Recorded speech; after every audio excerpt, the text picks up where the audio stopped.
Welcome everyone, I'm Alex and I'm actually on time this week for our Sunday episode of Popular Polls, your weekly show where you get to tell your thoughts about a question.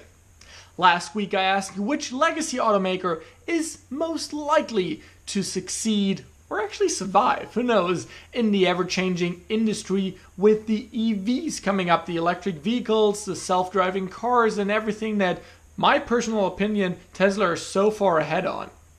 Your answers were fairly clear. You said VW, or the Volkswagen Group, Volkswagen Gruppe is what we call it here in Germany. With 6 answers going toward that, we have 2 for Mercedes-Benz, Daimler, Toyota got 2 as well, and then 0 for BMW and 0 for Ford. I think this is quite interesting. We didn't have any comments adding additional automakers. However, David said Ford and VW did this before with the Ford Galaxy VW Charan. I think he's pointing out that there have been collaborations on cars in the past, and while I totally agree this is nothing new, I think this is a new scale that we're reaching. We see big legacy automakers, especially the ones in Germany here, those automakers are now collaborating not only on a single car, but in the case of VW and Ford, on entire platforms. The MEB, the modular electric Baukasten, the kind of toolkit they're using to building those skateboard design, like the flat battery underneath the car chassis, and then, or kind of built into the car chassis anyway, and the 4 wheels on each side. They're sharing that technology to build multiple cars.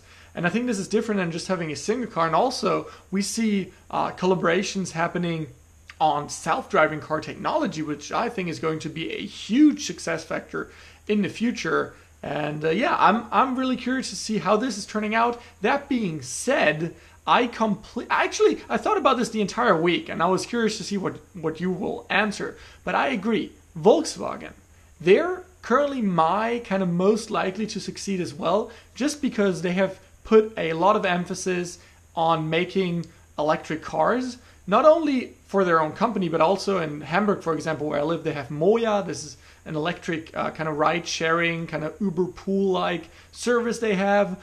They're investing a lot, albeit being kind of forced in electric car charging infrastructure. And the US, it's Electrify America, which they're involved in, if I'm not completely mistaken. And here in Germany, it's with Ionity, and they have some great, really quick 350 kilowatt charging stations, on which my Tesla actually got up to 200 kilowatt, which is kind of cool. Tesla Model 3, 193 kilowatt, if we're completely perfect.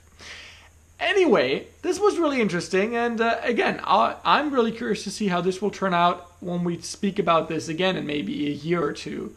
Maybe 5 years, we'll see some significant changes, but a year or two we'll have significant changes as well. Anyway, Tesla's Q2 financial results call is coming up this week on July 24th, and I want to make this episode of Popular Polls a prediction one. I know the guidance from Tesla is toward a non-profit, toward not having a profit in Q2, but due to their record-breaking deliveries and also some really strong production numbers, I want to know from you, will Tesla post a profit for Q2? To answer, as always, click the pop-up card which will pop up in the top right-hand corner of your video screen right now. And there are 2 answer choices. Obviously, there's yes and no. Pretty simple one this week. But as always, feel free to leave a comment if you have any further insights that you want to discuss or ideas about Tesla.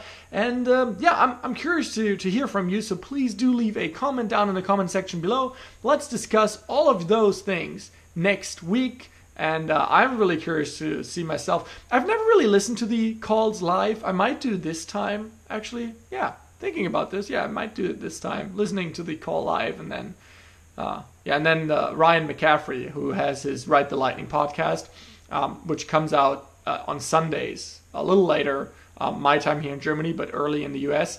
He will have an entire episode, as he always has on the earnings call, so that will be super interesting. I'm planning on listening to that before I do this podcast. Anyway, I was thinking, so maybe if I can get your opinion on this really quick, I'd love to, so just shoot me a comment down below. Maybe I should start doing this Popular Polls every Sunday as a live show. where you get to, you know, just jump in live and we talk about question and answers.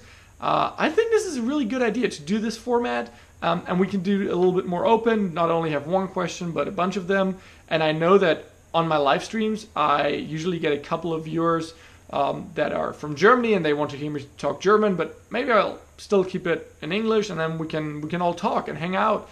So yeah, let me know what time maybe would work best for you, and if I should do this or not. This is just, you know, just came while I was taking notes. It just popped into my head and I was like, this might be a cool thing.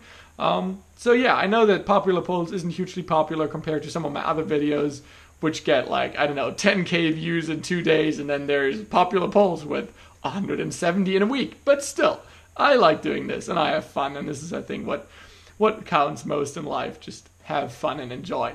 Anyway, make sure to subscribe, and I'll see you in the next video. Bye bye.